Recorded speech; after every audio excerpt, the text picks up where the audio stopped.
Doctor Mohammad Yunus. Doctor Mohammad Yunus, আপনাকে আমাদের অনুষ্ঠানে স্বাগত জানাই। আমরা আমাদেরকে সময় দেওয়ার জন্য। আমাদের সাথে আরো রয়েছেন বেগম খালেদা জিয়া, আপনাকে আমাদের অনুষ্ঠানে স্বাগত জানাই। আপনি আমাদের সময় দিয়েছেন, সেজন্য আমাদের কৃতজ্ঞতা জানাবেন। আমরা আসলে অনেকগুলি প্রশ্ন আপনাদের দুজনকেই করতে হবে, সেজন্য আমরা একটু আপনার থেকে একটু টু দা পয়েন্ট এবং যদি কুইক একটু বলেন তাহলে আমাদের জন্য একটু সুবিধা হয়। আপনি গণতন্ত্রের পক্ষে লড়াইয়ে সামিল হতে বলছেন, প্রশ্ন কেউ কেউ করছেন, প্রশ্ন উঠছে, আপনি কি এইসব মামলা মোকদ্দমা থেকে মুক্তি পেতে ডক্টর মোহাম্মদ ইউনূস সরকারেরই পরিবর্তন চাইছেন? বিসমিল্লাহির রহমানির রহিম। আসসালামু আলাইকুম। দীর্ঘদিন অসুস্থ থাকার পর আপনাদের সামনে কথা বলতে পারার জন্য আল্লাহর কাছে শুকরিয়া আদায় করছি। আমার কারাবন্দী অবস্থায় আপনারা আমার কারামুক্তি ও রোগ মুক্তির জন্য সংগ্রাম করেছেন, দোয়া করেছেন, সেজন্য আমি আপনাদের সকলকে ধন্যবাদ জানাচ্ছি। দীর্ঘ আন্দোলন সংগ্রাম ও ত্যাগের মধ্য দিয়ে আমরা ফ্যাসিবাদী অবৈধ সরকারের কাছ থেকে মুক্তি পেয়েছি। আমি আন্তরিক ধন্যবাদ জানাতে চাই আমাদের বীর সন্তানদের, যারা মরণপণ সংগ্রাম করে এই অসম্ভবকে সম্ভব করেছে। শত শত শহীদদের জানাই শ্রদ্ধা। এ বিজয় আমাদের নতুন সম্ভাবনা নিয়ে এসেছে। দীর্ঘদিনের নজিরবিহীন দুর্নীতি, গণতন্ত্রের ধ্বংসের স্তূপের মধ্য থেকে আমাদের নির্মাণ করতে হবে এক সমৃদ্ধ বাংলাদেশ। ছাত্র তরুণরাই আমাদের ভবিষ্যৎ।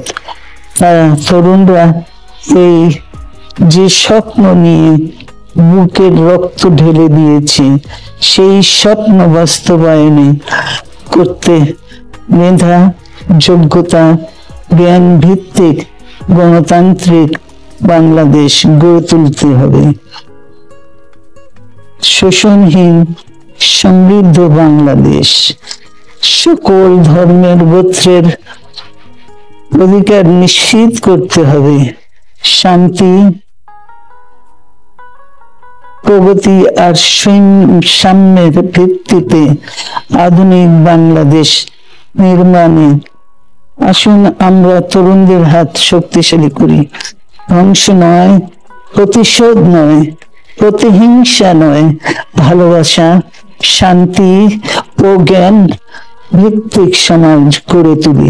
কিছু না বলেও আপনি যে দুর্যোগের মধ্যে আছেন, বললে না জানি কি হতো, আপনার মন্তব্য একটু শুনতে চাই।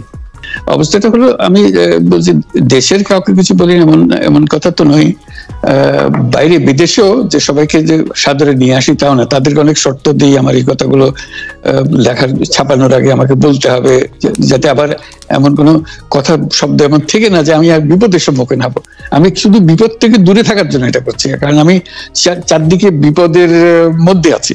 আপনি যখন বলছেন যে গণতন্ত্র মানবাধিকারের পক্ষে এক কণ্ঠে কথা বলার আহ্বান আপনি জানাচ্ছেন, আপনার কাছে কি মনে হচ্ছে যে গণতন্ত্র মানবাধিকারের পক্ষে এখন বহু পক্ষ বহু কণ্ঠ, এটা আসলে এক কণ্ঠে কেউ বলতে পারছে না বা সাহস পাচ্ছে না বা বলছে না, এরকম আপনার মনে হচ্ছে কিনা? আমার মনে হচ্ছে তাই, কারণ বলতে পারছে না তো, মুখ খুলে সব গণতন্ত্রের কথা বলতে পারছে না। কাজে সেটা বলা, এক বাক্যে বলা, পরিষ্কার কণ্ঠে বলা, এটা আমাদের সবার দায়িত্ব, তো জাতীয় দায়িত্বটা, যে না হলে গণতন্ত্র বলে কিছু থাকবে না আমাদের জন্য। আদৌ গণতন্ত্র বলে কিছু থাকবে না। আপনাকে কি তিনি তার প্রতিদ্বন্দ্বী মনে করেন, নাকি সত্যি তার কাছে এমন কোনো তথ্য রয়েছে যে আপনার বিশাল কোনো রাজনৈতিক অভিলাষ রয়েছে? আপনি কি রাজনৈতিকভাবে তার প্রতিদ্বন্দ্বী হয়ে উঠছেন বলে তিনি আপনাকে অপছন্দ করছেন, না কি কারণে, আপনার কি মনে হয়? আমার মনে হয় উনি মনে করেন যে আমি দেশের সর্বোচ্চ ডাকু, সন্ত্রাসী, কিংবা আমি অপরাধী, আমি সেরা চোর এই জাতীয় জিনিস মনে করেন, কাজে সেগুলো ব্যাখ্যা করেন উনি তার মাকে, এমন সব কটু শব্দ ব্যবহার করেন যাতে মনে হয় যে আমার সম্বন্ধে তার ধারণা খুবই খারাপ। আসলে এটা নিয়ে কথা বলাটা একটু বিব্রতকরই, কিন্তু কেউ কেউ এটা বলে থাকেন যে বিশেষ করে যে 2007 সালে যে 111 সরকার আমরা যাকে বলি, তাদের যে বিরাজনীতিকরণের একটি চেষ্টা, সেই চেষ্টার মধ্যে আপনার অংশগ্রহণ আছে কিনা। যদিও বারবার বলা হয় যে আপনি আসলে সেই ক্ষমতাটা দখল করতে চেয়েছিলেন, অথচ আমরা উল্টা শুনেছি, আপনার মুখেও শুনেছি, যারা ওই সময় কুশলভ ছিলেন তাদের মুখেও শুনেছি যে আপনাকে আসলে অফার করা হলো, আপনি সেটি ফিরিয়ে দিয়েছিলেন। কিন্তু কেউ কেউ আবার বলে থাকেন আপনি একটা লম্বা সময়ের জন্য চেয়েছিলেন। এইটি কি একটা কোনো কারণ হতে পারে? এই ব্যাপারটি কি আমাদের দর্শকদের জন্য মানে বা ইয়েদের জন্য একটু আপনি পরিষ্কার করবেন যে আপনি আসলে রাষ্ট্রের সর্বোচ্চ ক্ষমতায় বা রাজনীতির জায়গায়, দেশ পরিচালনায়, সেগুলিতে আপনি আসলে আসতে চেয়েছিলেন কিনা, চান কিনা, বা ওই জায়গা থেকে? যদি চাইতাম খালেদ, যদি চাইতাম, তখন যখন মিলিটারি আমার বাসায় এসে বসে রইল সারা রাত আমাকে রাজি করানোর জন্য, আমি তো লুফে নিতাম। রাজি করানোর জন্য বসে থাকতে হবে কেন? আমি যদি ক্ষমতায় চাইতাম বলে আর চলেন চলেন, কি করতে, কি কোন জামাটা পড়তে হবে দেখিয়ে দেন, এখনই যাচ্ছি। আমি তো সেটা করিনি, তাদের সঙ্গে তর্ক করেছি, সারা রাত ধরে তর্ক করেছে যে না ভাই আমাকে দিয়েন না, আমি এই কাজের উপযুক্ত না, আপনারা অন্য লোক খোঁজেন। তারা আমার উপরে মন ঠিক করে ফেলেছে আমাকে নিতে হবে। আমি বারে বারে বলতেছি তাদেরকে, তারা নিরাশ হয়ে ফিরে গেল, বললো যে সকালবেলা আবার আসবো, সকালবেলায় আসলে তখন আপনি আমাদেরকে বলেন যে রাজি আছেন। ঠিক আছে, তা না হলে তো আমি সঙ্গে সঙ্গে রাজি হয়ে যেতাম। কে ছাড়ে যাও আপনাকে, দেশের পুরো সরকারের প্রধান হবার জন্য আহ্বান জানাচ্ছে, বাংলাদেশে এরকম কয়জন মানুষ আছে বলবো যে না আমি এই দায়িত্ব গ্রহণ করব না।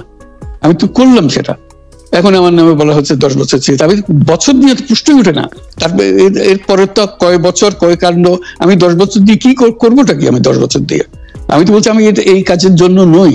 দেশে আমার দেশ পরিচালনা করা আমার দায়িত্ব না, আমার কাজ না, আমি জানি না এটা কিভাবে করতে হয়, আমি যেটা জানি সেটা করি। আপনার হাত দিয়ে যখন গ্রামীণ টেলিকমের প্রতিষ্ঠা হয়, তখন এর আয় থেকে আপনি গ্রামীণ ব্যাংকের সদস্যদের জন্য ব্যয় করার কথা বলেছিলেন বা ভেবেছিলেন। আপনি গ্রামীণ ব্যাংক থেকে চলে আসার সময় বা ওই আগে পরে আমরা দেখেছি যে সে আর্টিকেল অফ অ্যাসোসিয়েশনটা আসলে ওই একই রকম নাই, বদলানো হয়েছে। তো গ্রামীণ ব্যাংকের বা গ্রামীণ টেলিকমের এই বেনিফিশিয়ারি থেকে গ্রামীণ ব্যাংকের সদস্যদের আসলে বাদ কেন দেওয়া হয়েছে? মানে এইটার পিছনে কারণ কি? এখন গ্রামীণ টেলিকমের যে লভ্যাংশ তা কোন খাতে আসলে ব্যয় করা হয়, বা মানে যে আয়টা, মুনাফা, সেটি আসলে কিভাবে ব্যয় করা হয়? গ্রামীণ টেলিকম একটা স্বতন্ত্র প্রতিষ্ঠান।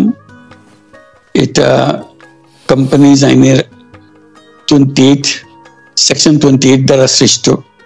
তার অর্থ হলো যে এটাকে আইনের ভাষায় বলে non dividend company, guaranteed by limited by guarantee. কাজে এটার কোনো মালিক নাই। কাজে মালিক যেহেতু নাই, এটা তার নিজের নিয়মে যারা গ্যারান্টি দিয়েছে, যারা গ্যারান্টির পরিমাণও খুব সীমিত, লিমিটেড বাই গ্যারান্টি, এটা 1000 টাকা। মানে যদি যত তোলপাড় হয়েও যায় কোম্পানিতে, বহু পাওনা থেকেও যায় লোকজনের, যারা এটার পরিচালনা পরিষদে আছে তাদের দায়িত্ব হবে 1000 টাকা পর্যন্ত, এর দায়ী থাকবে 1000 টাকা পর্যন্ত, এর বেশি তার দায়িত্ব থাকবে না। কাজে এত সহজ সরল একটা জিনিস। তো সেটাই হলো গ্রামীণ টেলিকম।